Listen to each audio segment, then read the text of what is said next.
Picture this. You're aboard a merchant vessel in 1629, sailing through the treacherous waters of the South Pacific. Your ship carries a cargo of supplies bound for the Dutch East Indies, and among the 40 souls aboard is one woman, Lucretia Jans, traveling with her husband to start a new life in the colonies. Then disaster strikes. Your ship, the Batavia, runs aground on a coral reef in the middle of nowhere. The hull is shattered, the vessel is sinking, and the nearest land is a barren coral island barely visible on the horizon. What happens next will test every limit of human nature. 32 sailors and one woman stranded on a waterless island with no rescue in sight. No government, no law, no civilization, just raw human survival and the thin line between order and chaos. This isn't just a story about surviving the elements. This is a story about what happens when civilization collapses and people must choose between their humanity and their survival instincts. This is about love and betrayal, leadership and mutiny, hope and desperation, all playing out on a stage no bigger than a few square miles of coral and sand. For 127 days, these castaways would face challenges that go beyond finding food and water. They would discover what human beings are truly capable of when stripped of everything except the will to live.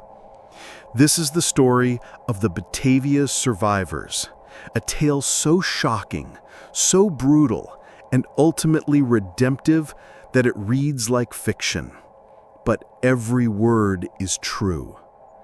Get ready for 127 days on Hell's own island, where survival meant more than just staying alive. June 4th, 1629.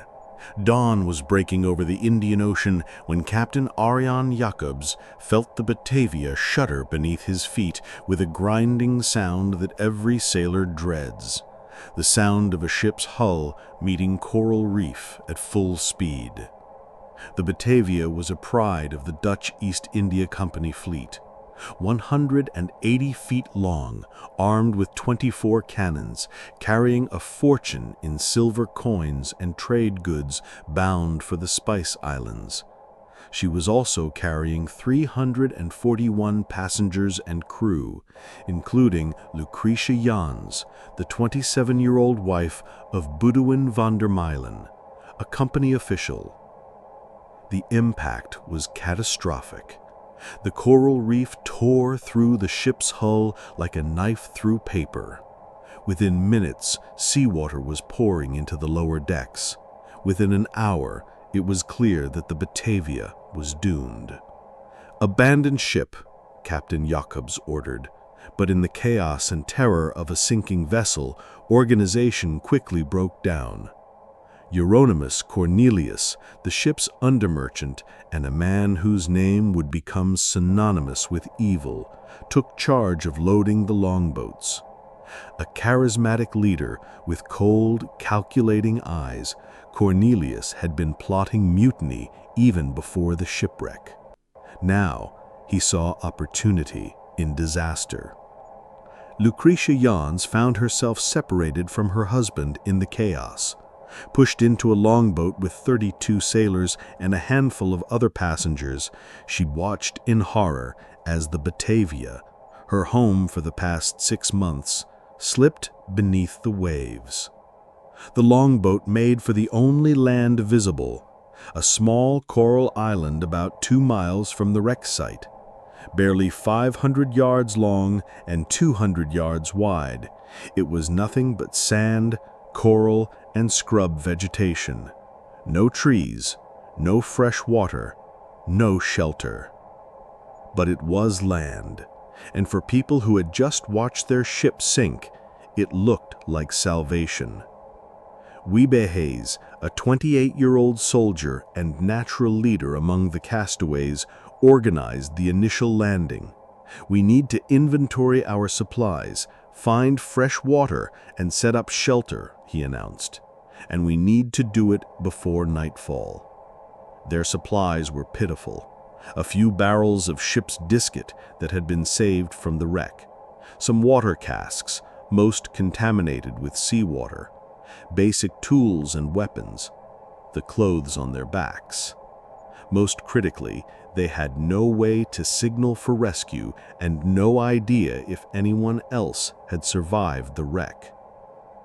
As the tropical sun beat down on their exposed coral island, the magnitude of their situation began to sink in. They were completely cut off from civilization, with no way to leave and no guarantee that anyone even knew they were alive. Lucretia, the only woman among the survivors, found herself in an impossibly vulnerable position. Surrounded by men whose veneer of civilization was already beginning to crack under the stress of survival, she would have to navigate not just the physical challenges of island life, but the far more dangerous challenge of human nature unleashed. Jan Pelgrim, a young cabin boy who had developed an unhealthy obsession with Lucretia during the voyage, appointed himself her protector. But his protection came with expectations that made Lucretia's skin crawl. Cornelius Alders, an older sailor with a reputation for violence, made no secret of his belief that normal social rules no longer applied. "We're not in Amsterdam anymore. Out here, might makes right." For the first few days, hope and adrenaline kept the group focused on immediate survival tasks. They explored every inch of their tiny island, desperately searching for fresh water. They built crude shelters from driftwood and canvas. They rationed their meager food supplies with the discipline of people who believed rescue was imminent. But as days turned into weeks with no sign of rescue, the psychological pressure began to take its toll. Water became their obsession. The coral island had no springs, no rain catchment, no source of fresh water except what they could collect during the brief tropical downpours. Men began hoarding water, hiding extra rations, forming alliances based on access to the precious liquid that meant life or death. Food was almost as critical. The surrounding reef teemed with fish, but they had limited fishing equipment and no experience fishing in tropical waters. Some men proved adept at catching fish and crabs, others contributed nothing but consumed their share anyway. Most dangerously, leadership began to fracture. WWII advocated for democratic decision-making and equal sharing of resources. Euronymous Cornelius pushed for strong central authority with himself in charge. Jan Pelgrim was more interested in controlling access to Lucretia than in group survival. As the fourth week of their ordeal began, with still no sign of rescue, the facade of civilized cooperation was starting to crack.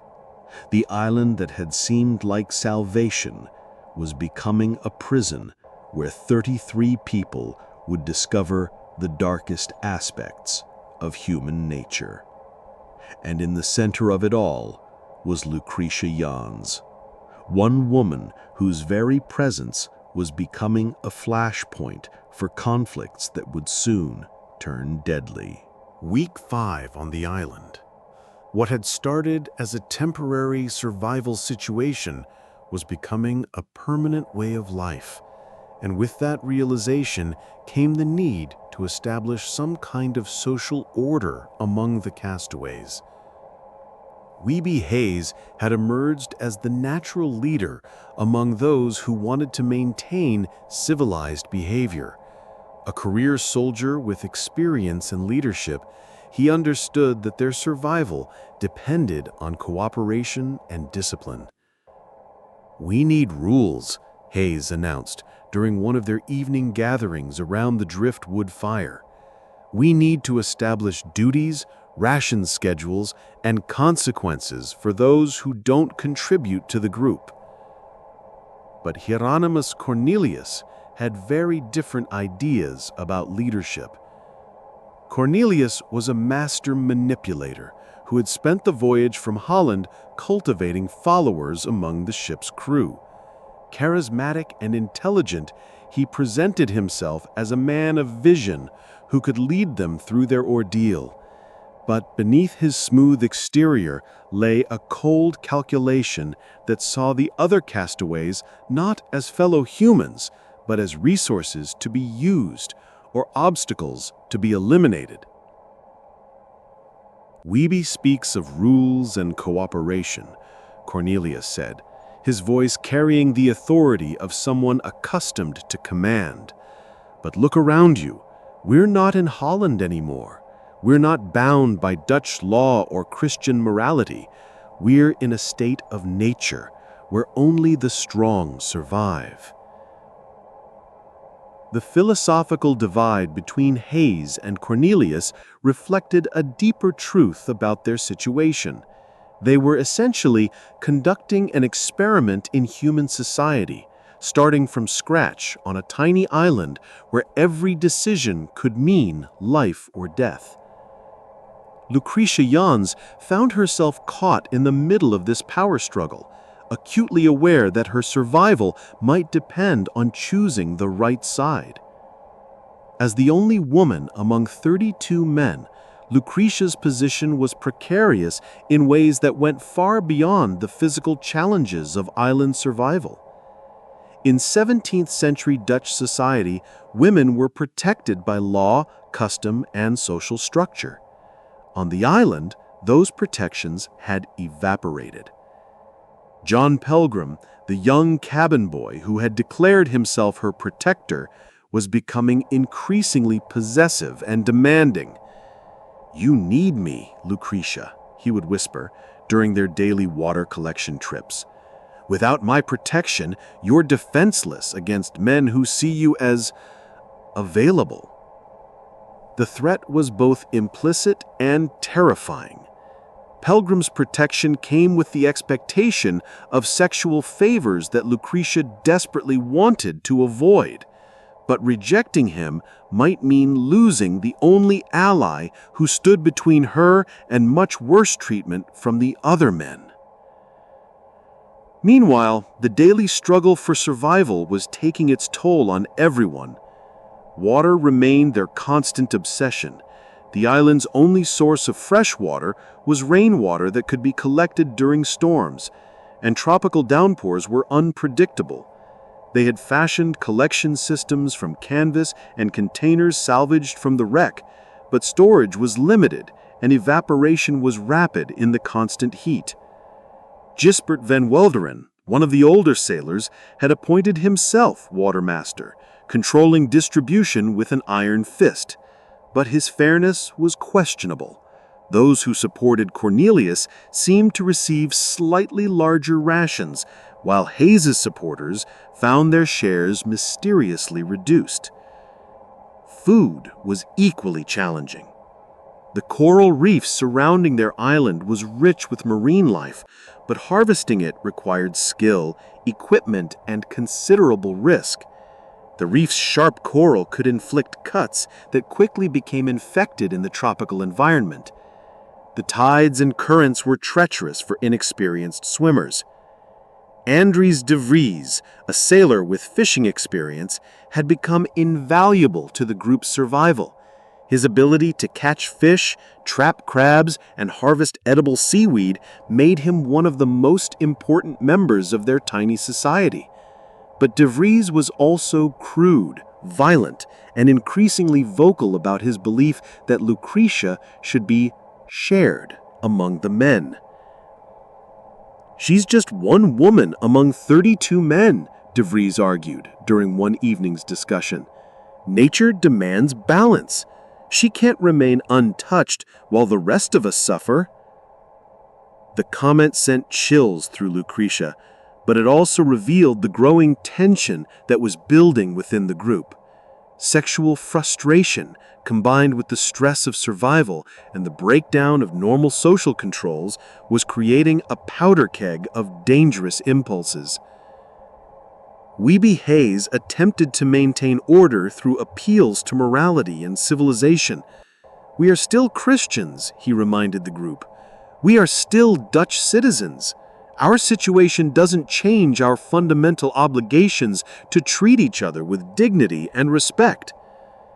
But Cornelius was gaining followers by appealing to baser instincts.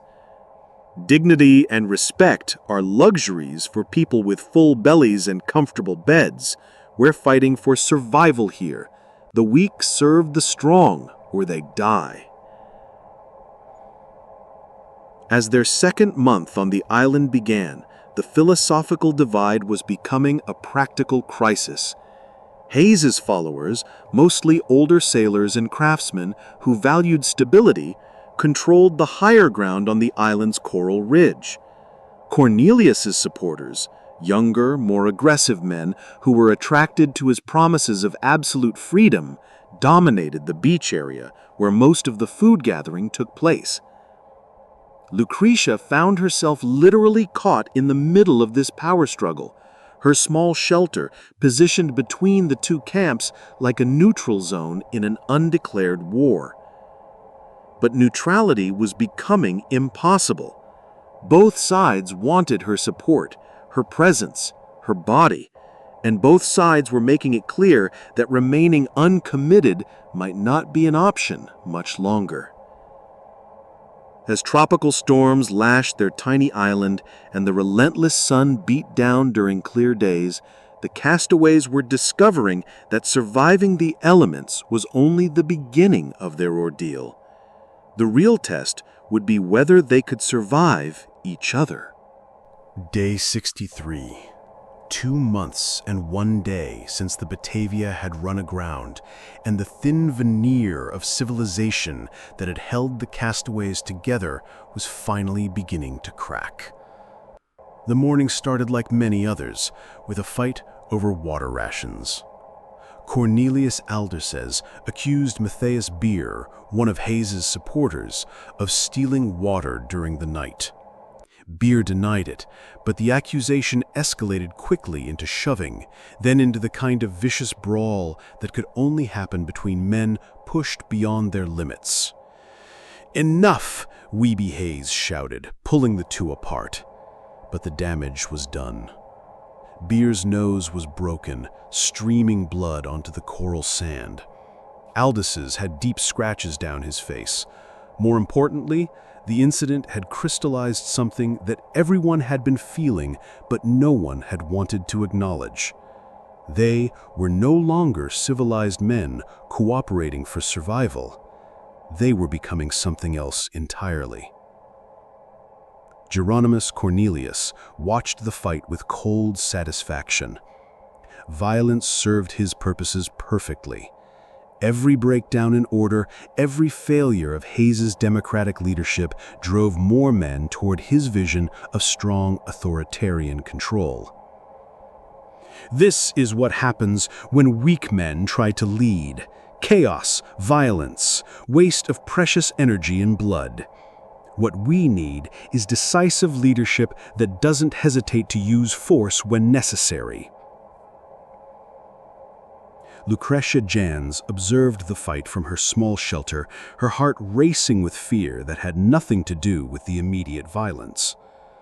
She could see the way the men were looking at her now, not with the distant respect of the early days, but with the hungry calculation of predators sizing up prey. The incident marked a turning point in more ways than one. That evening, Jan Pelgrim made his intentions brutally clear. "I've protected you for over 2 months," he told Lucretia as they sat by the dying fire. "I've shared my food with you, given you extra water, kept the others away from your shelter, but my patience is running out." His hand moved to her arm, gripping with enough force to leave bruises. "I'm not asking any more, Lucretia. I'm telling you, Tonight, you come to my shelter, willingly or not." The threat hung in the air like smoke from their driftwood fire. Lucretia felt the last of her options disappearing. Pelgrim had been her protector, but protection that came with such a price was just another form of imprisonment. "Jan, please," she whispered. "We're Christians. We're civilized people. This isn't who we are." Pelgrim's laugh was bitter and cold. "Christians, civilized. Look around you, Lucretia. We're animals fighting over scraps on a rock in the middle of the ocean. God doesn't live here. Civilization doesn't live here. Only survival lives here."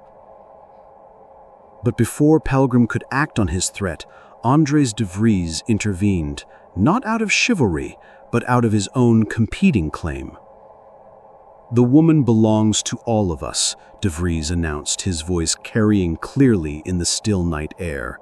"No one man gets to claim her while the rest of us go without." The confrontation that followed would later be remembered as the moment their tiny society truly began to tear itself apart. Pelgrim drew the knife he'd salvaged from the wreck. De Vries grabbed a piece of driftwood club.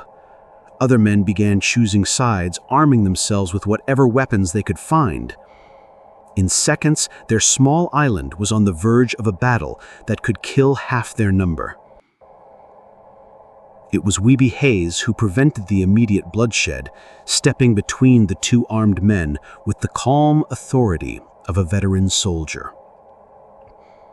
"Stand down, both of you," Hayes commanded. "Lucretia is under my protection now. Any man who touches her answers to me." The declaration sent shockwaves through the group. Hayes had just claimed not just Lucretia's protection, but effective leadership over anyone who supported civilized behavior. It was a direct challenge to Cornelius's growing authority and a line drawn in the coral sand.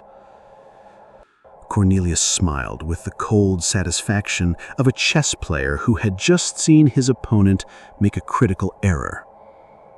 "How noble of you, WWII," Cornelius said, his voice dripping with mockery. "Taking the woman for yourself while preaching about morality and cooperation. Tell me, what makes your claim different from theirs?" Hayes's face flushed red, but his voice remained steady. "My claim is that she deserves protection, not ownership. The difference is that I'm offering sanctuary, not demanding payment." The exchange crystallized the fundamental conflict that had been building for weeks. On one side stood Hayes and his vision of maintaining civilization and human decency even in impossible circumstances. On the other stood Cornelius and his belief that survival justified abandoning all moral constraints. Lucretia found herself at the center of a conflict that was much more than one woman's fate. She had become a symbol of civilization, of morality, of the choice between remaining human or descending into savagery. That night, she moved her meager possessions to a small shelter near Hayes's position on the coral ridge. The physical distance was only about 50 yards, but symbolically, it was the width of an ocean. Below, on the beach, Cornelius gathered his supporters and began planning what he privately called the cleansing. If Hayes wanted to protect weakness and inefficiency, he would soon learn the cost of such sentimentality. As Lucretia lay in her new shelter, listening to the whispered conversations and angry mutterings from both camps, she realized that their survival ordeal was entering a new and far more dangerous phase. The fight for civilization itself was about to begin. Day 71. Dawn broke gray and ominous over the island, with storm clouds building on the horizon and tension thick enough to cut with a knife. Matthias Beer, the sailor whose broken nose had sparked the water fight a week earlier, was found dead in his sleep. At first glance, it looked like he had simply succumbed to the hardships of island life. Beer had been struggling with infected wounds from coral cuts, and death from sepsis was a constant threat in their tropical environment. But WWII noticed something that made his blood run cold. Subtle bruising around Beer's throat, consistent with strangulation. "He was murdered," Hayes announced to the gathered survivors, his voice carrying across their tiny island like a death knell. The accusation sent shockwaves through the group. Murder meant they had crossed a line from which there might be no return. Murder meant that some among them had decided that killing their fellow castaways was acceptable. Geronimus Cornelis stepped forward with the smooth confidence of a man prepared for this moment. "That's a serious accusation, VB. Do you have proof? Or are you simply trying to spread fear and paranoia to strengthen your own position?" The challenge was expertly calculated. Hayes had suspicion, but no proof. He couldn't identify the killer or prove that Beer hadn't died naturally. But he also couldn't ignore the evidence of his own eyes. "I know what I see, and what I see is that we've allowed ourselves to become the kind of people who murder their companions in the night." Lucretia Johns watched the confrontation with growing horror, realizing that Beer's death might be just the beginning. If someone was willing to kill over water rations and wounded pride, what would they do when larger stakes were involved? Her fears proved prophetic. That afternoon, Jan Pelgrim approached Hayes with a proposition that revealed how far their society had already fallen. "Give us the woman," Pelgrim said bluntly, "and there won't be any more accidents like what happened to Beer." The threat was clear. Lucretia's safety was being used as leverage in the growing power struggle between the two factions. Hayes had declared her under his protection, but that protection was now being tested by men who had decided that murder was an acceptable negotiating tool. Hayes' response was immediate and unequivocal. "Over my dead body." Pelgrim smiled with cold satisfaction. "That can be arranged." The conversation marked the moment when their conflict moved from philosophical disagreement to open warfare. Both sides began preparing for violence that everyone knew was now inevitable. Hayes gathered his supporters, about 12 men who still believed in maintaining some semblance of civilization. They armed themselves with knives, clubs, and sharpened pieces of metal salvaged from the wreck. More importantly, they began planning defensive positions on the higher ground of the coral ridge. Cornelis, meanwhile, was orchestrating something far more sinister. That evening, he gathered his followers for what he called the final solution to our resource problem. "We have 33 people on an island that can barely support 15. Every day we delay the inevitable, more of us die from starvation and thirst. The weak are already dying. Beer was just the thirst. We can let them die slowly, or we can make the hard choices that ensure the strong survive." The plan Cornelis outlined was breathtaking in its brutality. Systematic elimination of Hayes' supporters, starting with the weakest and working up to Hayes himself. The justification was simple survival mathematics, but the reality was murder on a scale that would shock even hardened criminals. Andries de Vries raised the obvious question. What about the woman? Cornelis's answer revealed the depth of his moral corruption. She's a resource. Resources belong to those strong enough to claim them. As night fell on day 71, both sides made their final preparations for a conflict that would determine not just who controlled their tiny island, but what kind of people they would become. Lucretia, huddled in her shelter near Hayes' position, could hear the whispered conversations and weapons being sharpened in the darkness. She knew that by morning, some of the men she had shared meals with, worked alongside, and considered fellow survivors would be dead. Worse, she knew that her own fate hung in the balance. If Hayes' faction lost, she would face a future too horrible to contemplate. If they won, They would still be trapped on an island where murder had become an acceptable solution to disagreement.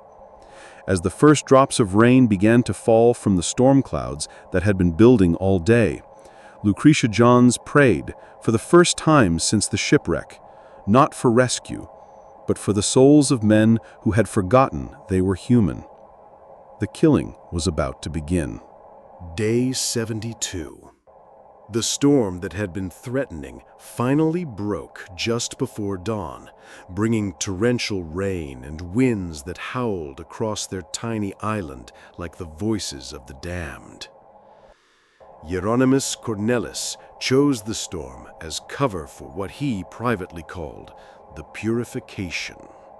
While the rain masked sound and reduced visibility, his followers struck at Hayes's supporters with coordinated brutality that revealed weeks of careful planning. Gijsbert van Welderen, the self-appointed watermaster who had been one of Hayes's most vocal supporters, was the first to die. He was found with his throat cut in his shelter, his blood mixing with rainwater on the coral sand. David Zeevank, an older craftsman who had spoken against Cornelis's authoritarian vision, was beaten to death with driftwood clubs while trying to flee toward the center of the island. Rogier Decker, a young sailor who had defended Lucretia's right to protection, was drowned in the shallow lagoon after being knocked unconscious and held underwater until he stopped struggling. The killing spree continued throughout the morning as the storm provided perfect cover for murder. By the time the rain stopped and the sun broke through the clouds, 7 of Hayes's supporters were dead. Wiebe Hayes himself survived only by fighting with the desperate fury of a man who understood that defeat meant not just death, but the triumph of absolute evil. When Jan Pelgrim and Andreas de Vries cornered him near the Coral Ridge, Hayes fought them both with a piece of sharpened metal that he wielded like a sword. Pelgrim took a deep gash across his ribs that would leave him scarred for life. De Vries lost 2 fingers to Hayes's improvised weapon. But Hayes was outnumbered and eventually overwhelmed. As he lay bleeding in the coral sand, surrounded by men who had once been his companions, he made one final plea for the humanity they had abandoned. "You're not animals," he gasped through broken ribs and internal bleeding. "You're men. You have souls. Remember what you were before this island turned you into monsters." Cornelis stood over Hayes with the cold satisfaction of a general who had just won a decisive battle. "What we were doesn't matter," he said simply. "What matters is what we are now, survivors." The knife that ended Hayes's life was wielded by Cornelis himself, a final symbolic act that established his absolute authority over the remaining castaways. With Hayes dead and his supporters eliminated, Cornelis had achieved what he had been planning since the early days of their ordeal: complete control over their tiny island kingdom. But one problem remained: Lucretia Johns. During the massacre, Lucretia had hidden in a crevice between 2 large coral formations, listening in horror as men who had once protected her were systematically murdered. She had watched Hayes die defending the principles that made them human.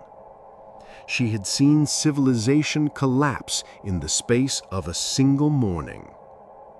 Now, as Cornelis's followers searched for her with the methodical persistence of hunters tracking wounded prey, she faced a choice that would define whatever life remained to her.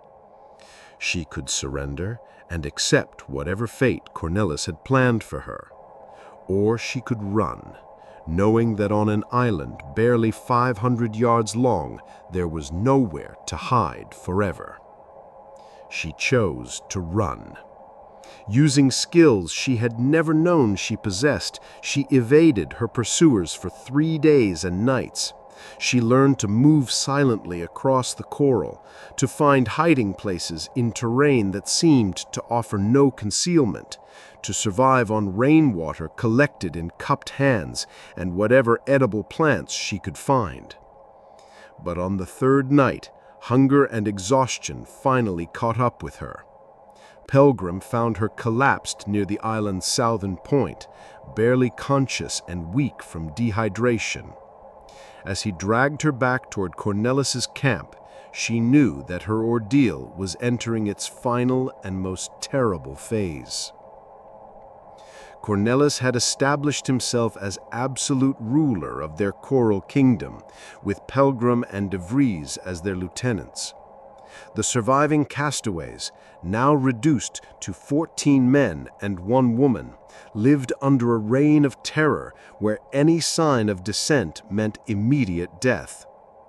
But Cornelis had special plans for Lucretia. "You represent something that has no place in our new order," he told her, as she knelt in the sand, surrounded by the men who had murdered her protectors. "You represent the old morality, the old weakness, the old idea that some people deserve protection simply because they're vulnerable." His smile was the cold expression of a man who had abandoned every principle that made him human. "We're going to cure you of that weakness. We're going to teach you what you really are, property of the strong." What followed were days that Lucretia would spend the rest of her life trying to forget. Days when she learned that survival sometimes required enduring horrors that would break most people completely.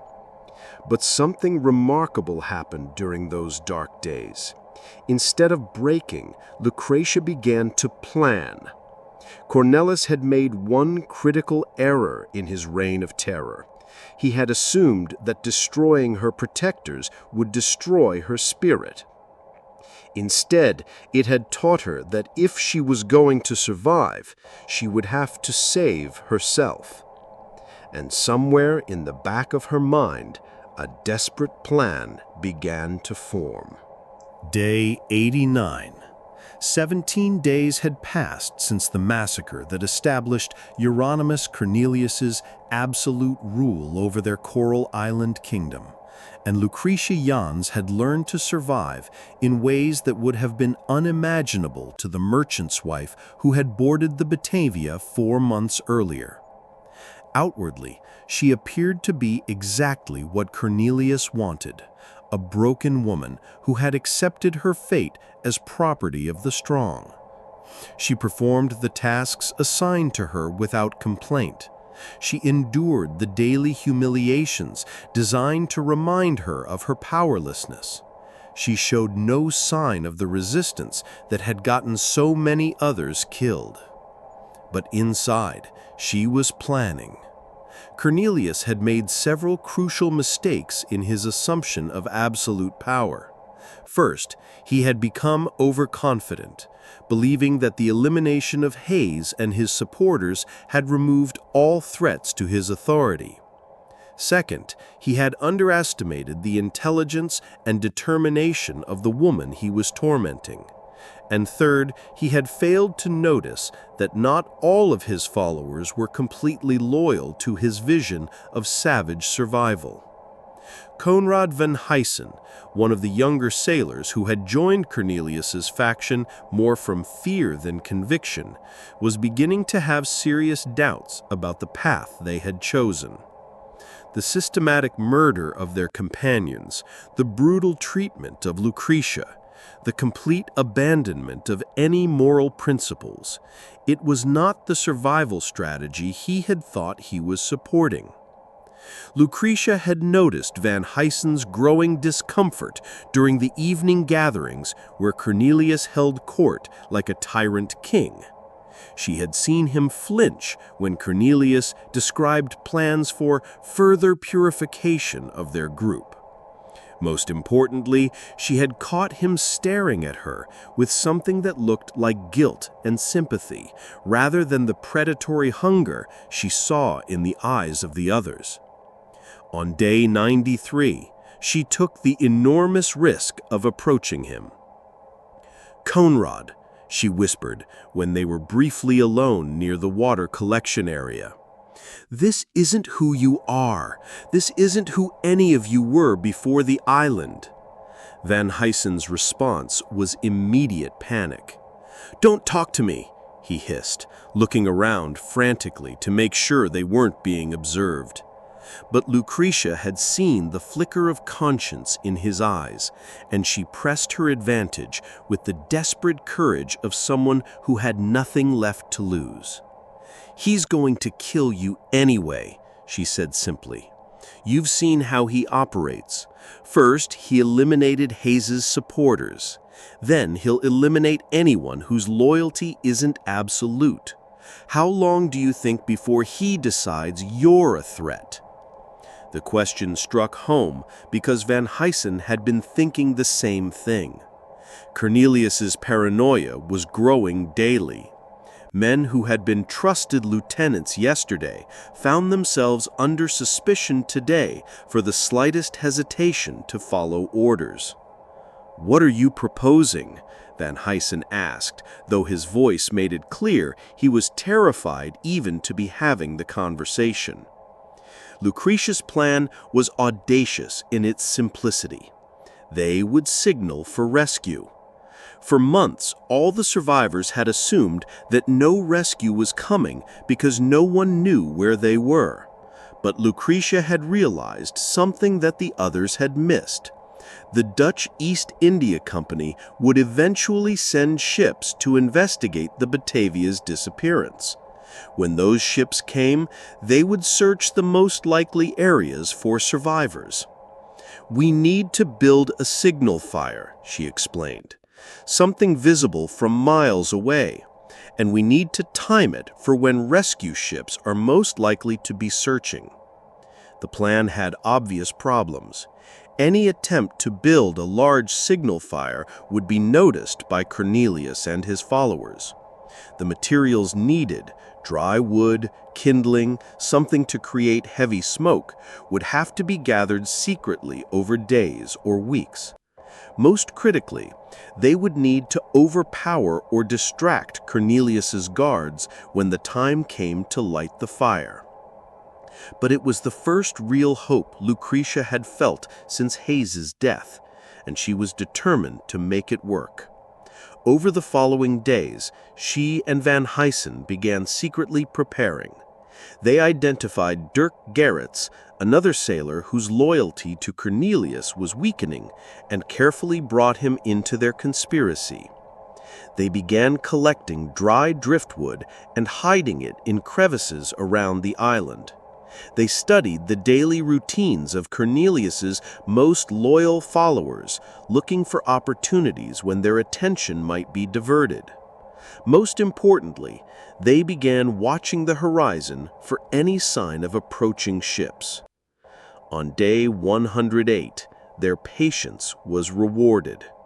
Van Huysen spotted sails on the horizon, 3 ships flying Dutch colors, clearly searching the waters where the Batavia had been lost. The rescue expedition that Lucretia had predicted was finally here. But the ships were too far away to see their tiny island, and they appeared to be sailing in a search pattern that would take them away from their location within hours. "This is our chance," Lucretia told her co-conspirators as they watched the distant sails. "If we don't signal them now, they might not come back this way for weeks or months." The confrontation that would follow would determine not just their own fates, but the final chapter in the story of their Coral Island kingdom. As Lucretia and her allies began building their signal fire, Jan Pelgrim spotted the smoke and raised the alarm.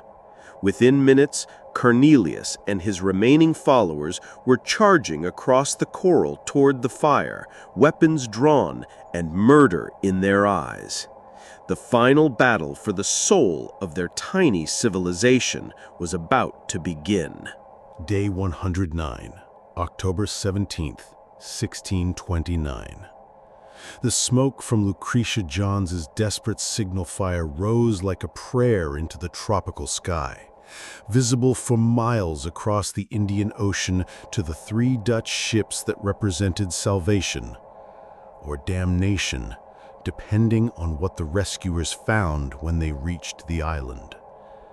Captain Francisco Pelsert of the rescue ship Sardam spotted the smoke through his spyglass and immediately altered course toward the tiny coral island that hadn't appeared on any of their charts. Survivors, he announced to his crew, though he had no idea what kind of survivors they were about to discover. On the island, the final confrontation between Hieronymus Cornelius's savage kingdom and the last defenders of civilization was reaching its bloody climax.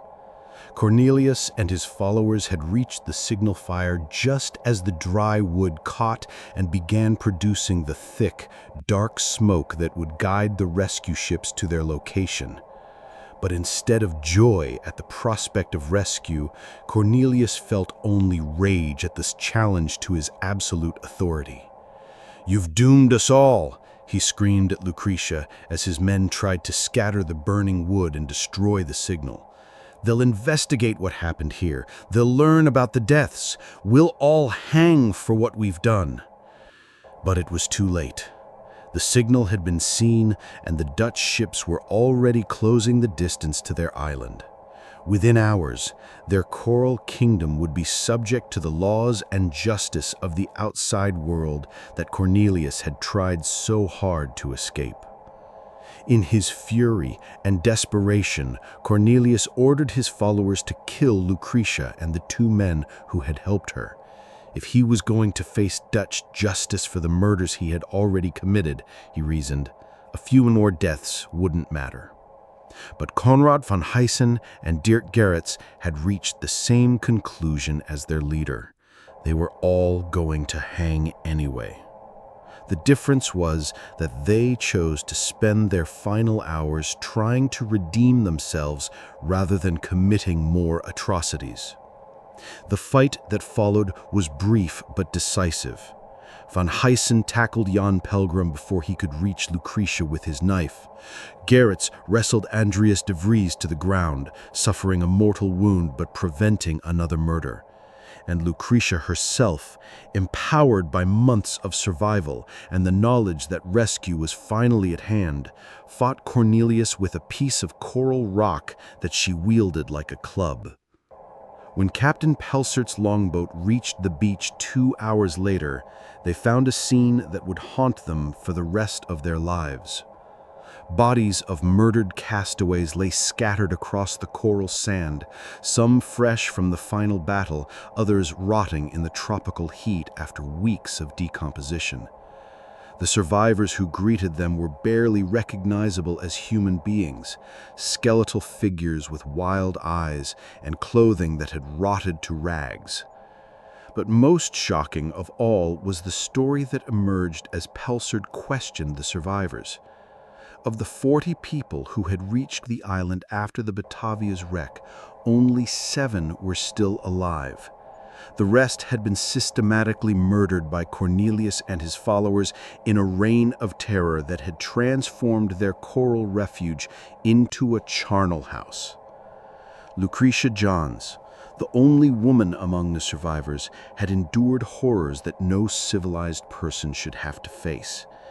Yet she had not only survived, but had ultimately played the crucial role in their rescue by organizing the signal fire that brought salvation. Hieronymus Cornelius, wounded but alive, was immediately placed in chains aboard Pelsert's ship. During the voyage back to Dutch territory, he would be tried and condemned for the murders he had orchestrated. He would hang for his crimes, showing no remorse even at the end for the hell he had created on their tiny island. Jan Pelgrim and the other surviving members of Cornelius's faction faced similar fates. Dutch justice in the 17th century was harsh and unforgiving for those who committed murder, and the isolated island where they had thought themselves beyond the reach of law proved to be no sanctuary from the consequences of their actions. But for Lucretia Johns, rescue brought not just salvation, but a profound transformation. The merchant's wife who had boarded the Batavia as a passenger seeking a new life in the colonies had become something unprecedented. A woman who had faced the absolute worst of human nature and had not only survived, but had maintained her humanity in circumstances that had turned other people into monsters. Her story would become legend throughout the Dutch East Indies, not just as a tale of survival against impossible odds, but as proof that civilization isn't something imposed by law and government. It's something that lives in the hearts of individuals who choose to remain human even when humanity seems like a luxury they can't afford. Years later, when Lucretia was asked how she had survived 127 days in hell, her answer was simple. I held on to who I was. Even when everything else was taken from me, even when it would have been easier to give up or become like them, I held on to the belief that being human meant something more than just staying alive. The lesson of the Batavia survivors isn't about survival techniques or wilderness skills. It's about the choice between civilization and savagery, between maintaining our humanity or abandoning it when life becomes difficult. Cornelius and his followers chose to abandon every moral principle in pursuit of survival and power. They became efficient killers, but they lost their souls in the process. When rescue finally came, they faced justice not just for their crimes, but for their betrayal of everything that makes us human. Lucretia chose differently. She chose to maintain her dignity, her compassion, and her faith in human decency, even when surrounded by people who had abandoned all three. Her survival wasn't just physical, it was moral, spiritual, and ultimately redemptive. This has been Hold On, Survival Stories. Thank you for joining us on this incredible journey through 127 days of hell and back to civilization. If Lucretia's story moved you, please subscribe and share it with others who need to be reminded that our humanity isn't something that can be taken from us. It's something we choose to keep or abandon. Until next time, remember, when you're stranded on your own island of challenges, when the people around you are choosing savagery over civilization, when giving up your principles seems like the only way to survive, hold on to who you are. Hold on to what makes you human. Your rescue and your redemption might depend on it.